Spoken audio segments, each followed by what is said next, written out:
we doing? Good.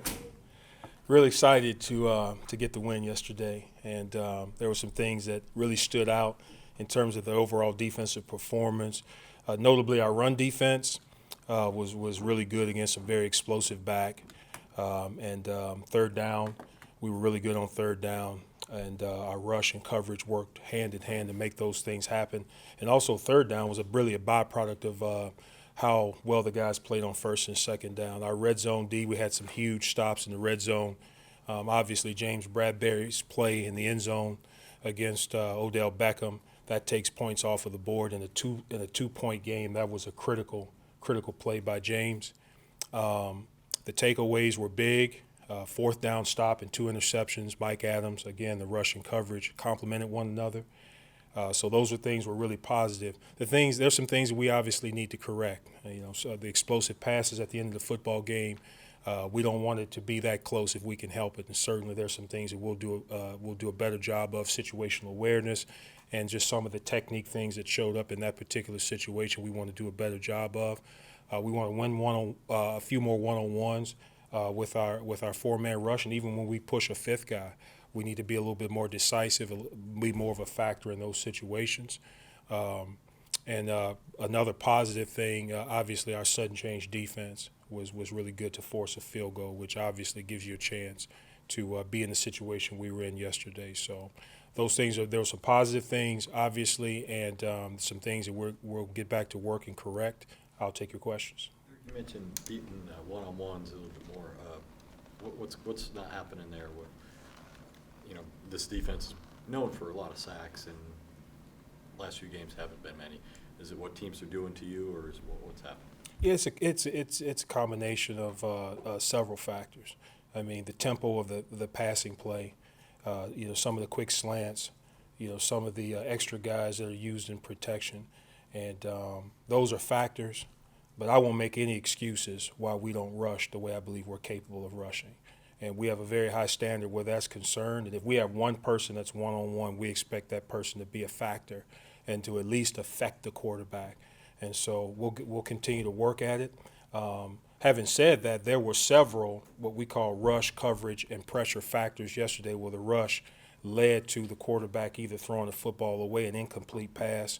It's hard to be as proficient as we were on third down and the rush not be a factor. They're gaudy stats, obviously sacks, but the first thing we have to do is affect the quarterback, and sometimes that means he throws it away before we have a chance to hit him.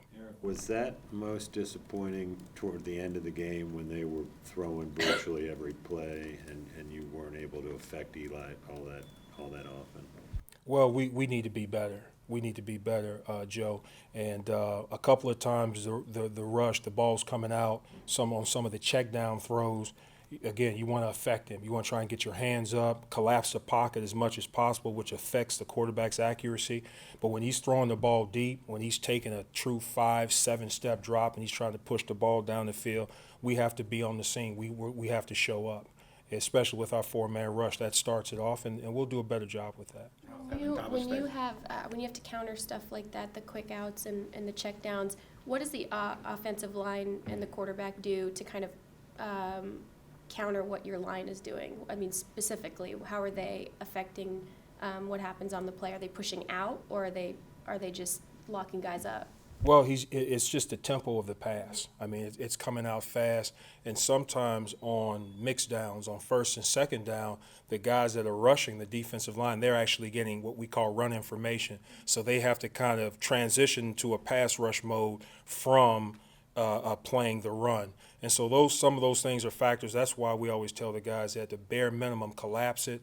We kind of have a motto that we stop the run on the way to the quarterback. So we want to penetrate, collapse the pocket as much as possible, and then get our hands up late to affect the quick passes. How's Thomas Davis' return help you do a lot of the things you want to do to be more effective? Well, Thomas, leadership and energy, and just an explosive player, even at this stage in his career. Thomas, a great run defender. He could cover a lot of ground on the football field. When he's, obviously Thomas can rush the quarterback. He can help you as a blitzer. So just the experience, his skill set, the energy that he brings, and most importantly, the leadership. Lots of excitement a couple of big goofy grins caught on camera this morning, guys greeting him at the door, and I'm wondering what your reaction to seeing him was and what the vibe was in the film room this morning. Just happy to see him. I mean, just happy to have him back.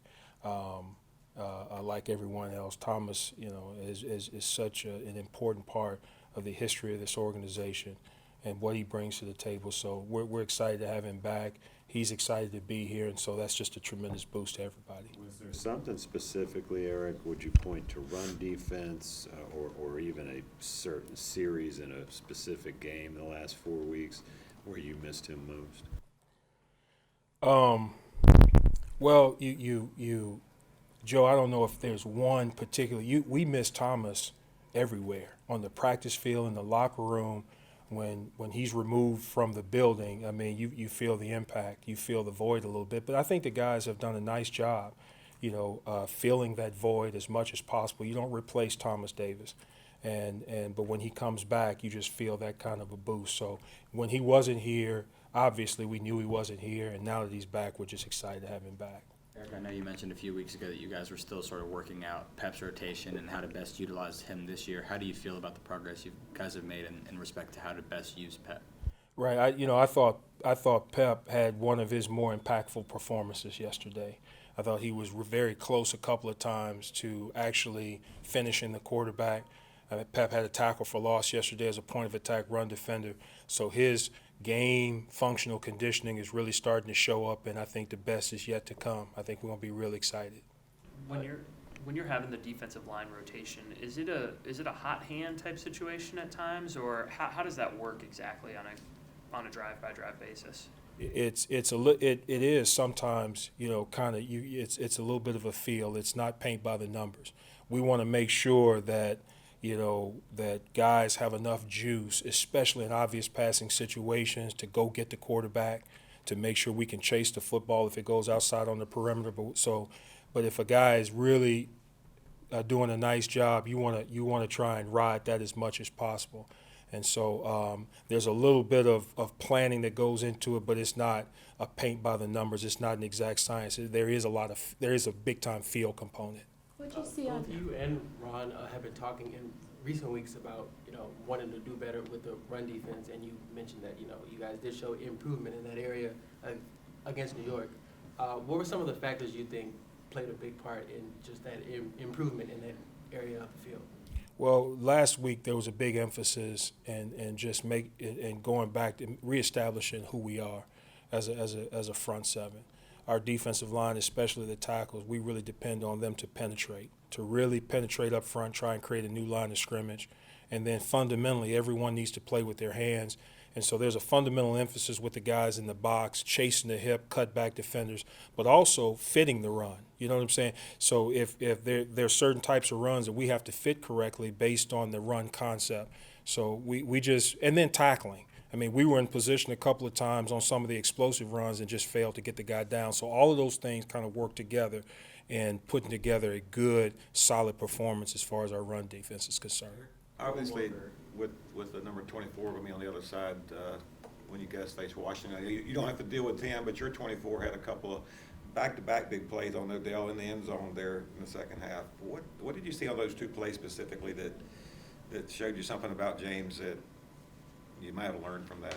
Well, David, on one of the plays, he just doesn't panic. You just don't see any panic. I don't see any panic in James's technique. Obviously, when that receiver, especially a receiver with great speed and burst, when he starts to eat up the cushion of that corner, sometimes that'll undo the fundamentals that you want that person to play with.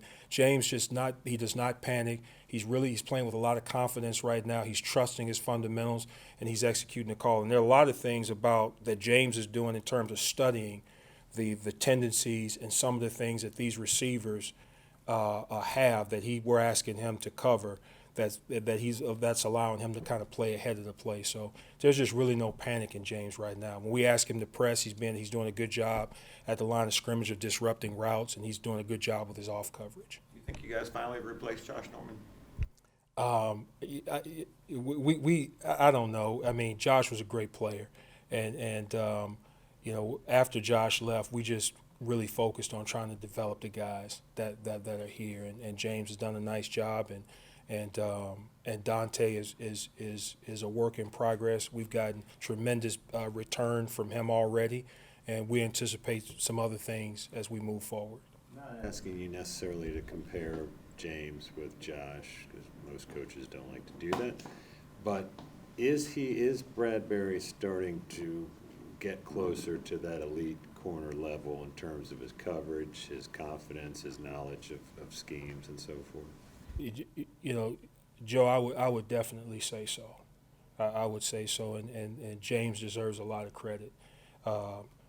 You know, he accepts the challenge, like I mentioned last week.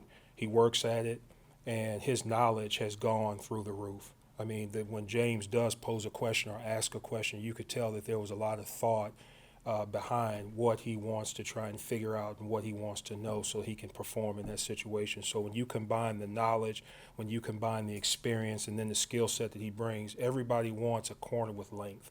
James brings that to the table, which gives you a chance to disrupt the receiver. So you put all those things together with his attitude and the character, and you're looking at a guy that's pushing toward that elite level. But he'll be the first one to tell you that he still has a lot that he can improve. Corners that are colorful get a lot of attention from us, Josh, Dante. What's the advantage of having a corner that's so calm like James? Well, there's, you know, like I mentioned earlier, there's no panic. And then, you know, a corner's really one of the best attributes that he can have is a short memory. I mean, so when something happens, when a receiver catches a pass on you, you got to move on to the next play. You can't allow that to affect your confidence or to affect how aggressive you are, especially when the technique and the call allows you to do that. So James has that aspect in his character. He has a short memory. Receivers going to catch passes on you, but you got to come back and battle and try and do the best that you can from one down to the next. Rivera mentioned from time to time throughout the spring and summer that a couple times Dante Jackson reminded him a little bit of Josh on tape. What did you see from his film that, if anything, that kind of put that same thing into your head, if it was? Yeah, well, just you know, like a lot of swagger, a lot of confidence, and then Dante also has a very short memory, and that can be good and it can be challenging. But Dante, from one down to the next, you catch a pass on him, he's coming right back. He's going to be right back in your face. He believes that he can win every single time, and I think that's the kind of common trait that you like to see between corners, elite corners that you can depend on to lock a receiver down or to play or to lock one side of the field down. So just that confidence and that swagger and that short memory. Building a complementary group mentally and physically on both outside cornerback positions. What was the importance of doing that this year? I'm sorry. Complementary cornerbacks, Yeah. that they're both complementary. They seem complementary mentally and physically in terms of size and speed and length. And Marty had mentioned it was really an important thing for you guys to do this year. Well, it was very important. What it does is it allows you to play some coverage concepts that you like, especially some of the tighter concepts. And again, everything that we want to do, the benefit from playing tight coverage is it helps to rush. I mean, all of a sudden when that quarterback is not able to just get the ball out of his hand and go where he wants to go in obvious passing situations, that buys the rush an extra step. And so when you have two people that can do that on the outside, it's huge for us. And so we want to just continue to develop both of those guys, and we like what we anticipate we'll get. Redskins have pretty well turned over a lot of their key offensive positions. What are just some of your early takeaways as you've watched film of Alex and AP and the rest of their offense? Well, I haven't watched a lot yet. I mean, that's, as soon as I leave here, that'll be the next thing.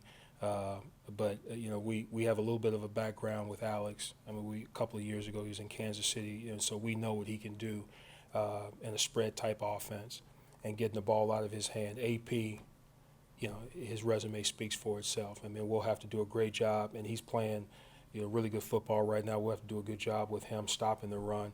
And when they bring the other offensive skill players in the backfield, the offense, the nature of the offense kind of changes. So we're going to have to kind of prepare for what AP brings to the table and then what happens when he's not in the football game. So we're excited to get ready to go, and we'll put together a good plan.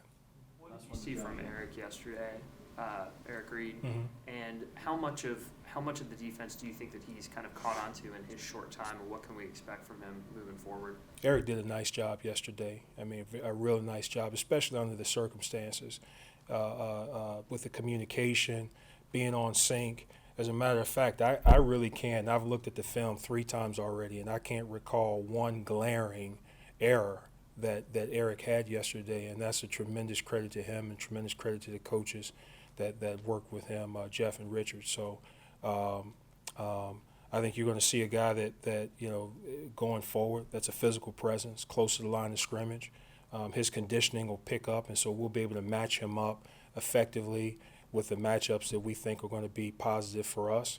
And he'll play faster and faster as he gets his kind of football legs back under him. So the best is yet to come.